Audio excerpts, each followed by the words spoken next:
জয় শিব শম্ভু। আমি স্বপ্না, আর আমি আজকে বৃহৎ শিব মহাপুরাণের অষ্টম অধ্যায়ের পার্বতীর তপস্যা এবং হর পার্বতী সংবাদ পাঠ করতে চলেছি। তোমরা সকলে চলে এসো বৃহৎ শিব মহাপুরাণের এই মধুর বাণী শ্রবণ করতে। আজকের শ্লোকটি হলো সর্ববা সামপি বিদ্যানাম ধৃষ্টনম সদাশিব উচ্ছ্বাস্বরূপিণ বেদা দত্তাস্ত বৈষ্ণবে পুরা। এই শ্লোকটির অনুবাদটা অনেক বড় হয়। এর আগে আমি দুদিন ষষ্ঠ পাঠ অবধি পাঠ করেছি, আর আজকে সপ্তম পাঠ থেকে শ্লোকটি পাঠ করতে চলেছি। তো শ্লোকটি হলো বরের যতে গুণ হইয়াছে উক্ত, মহেশ মাঝারে তাহা কিছু নাই ব্যক্ত। যদি সর্বসম্মত হইত পঞ্চানন, মদনকে ভস্ম নাহি করিত কখন। তার গণভূত প্রেত পিশাচ সকলে, কুম্ভু কণ্ঠ পরিপূর্ণ সতত গরলে। লোকে তারে অনাদর করে জানিয়া, বনে বনে ভ্রমে শিব গৃহাদি তেজিয়া। তাহার জাতির কোনো স্থিরতা না পাই, কোন রূপ বিদ্যা জ্ঞান বিশ্বাচার নাই। সংসার বিভাগী একা থাকে না ভুবনে, তাহার সহিত মিল হইবে কেমনে। সেই মহাদেবে আমি চিনি ভালো মতো, ত্যায্য দ্রব্যাদির সেবা করে অবিরত। শ্মশানে মশানে শিব করয়ে বসতি, হে তাপসী শিব হতে ফিরাও গো মতি। ভিক্ষুরূপী হরবাক্য শুনি এই মত, সেই ক্ষণে উমা হন অতি ক্রোধান্বিত। শিব নিন্দাকারী সেই শিবকে তখন, ক্রোধের সহিত উমা করেন ভর্ৎসন। হে ভিক্ষু, এক্ষণে তুমি মূর অতিশয়, কোনো কিছু নাহি জানো শিবের বিষয়। তুমি কহিয়াছ তুমি যেন মহেশ্বরে, অতি বড় মিথ্যা কথা কহিলে আমারে। কিংবা প্রভু শিবে তুমি জানো যেই মত, এইক্ষণে কহিতেছ মোরে সেই মত। তোমাকে দেখিয়া এবে আমি মনে করি, তুমি কোনো দুরাচার ধূর্ত ব্রহ্মচারী। যাহা হোক শিবের স্বরূপ কহি আমি, সমাহিত চিত্রেতে শ্রবণ করো তুমি। শুনো হে তাপস, তিনি নির্গুণ বস্তুত, কখন সগুণ হন কারণ বশত।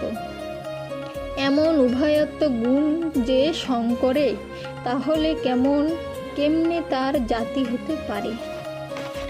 সেই দেব সকল বিদ্যার অধিষ্ঠান, পূর্বেতে বিষ্ণুকে বেদ করিলেন দান।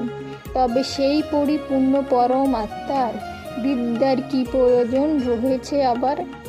হে তাপস, তিনি হন আদি সবাকার, কেমনে জানিবে তবে বয়স তাহার। তাহা হতে প্রকৃতির হয়েছে সৃজন, শক্তি অন্বেষণে তবে কিবা প্রয়োজন।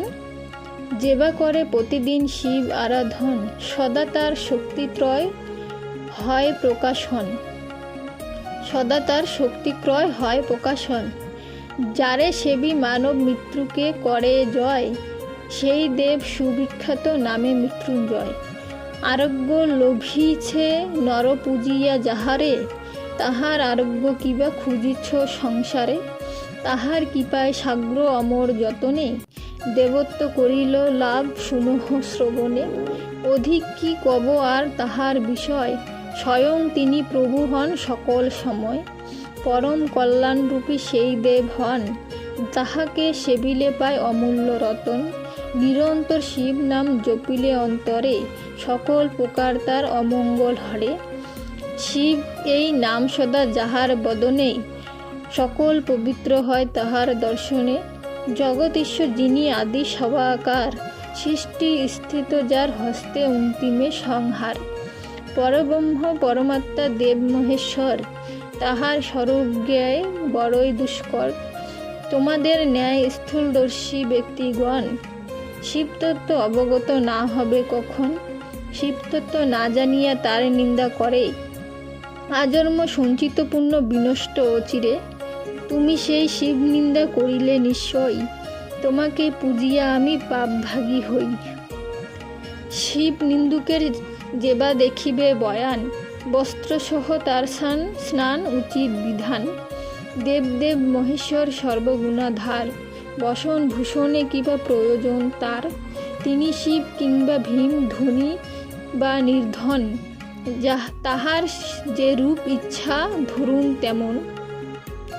তিনি আমার নাথ হন মহাধন, আর কিছু জানিবার নাহি প্রয়োজন।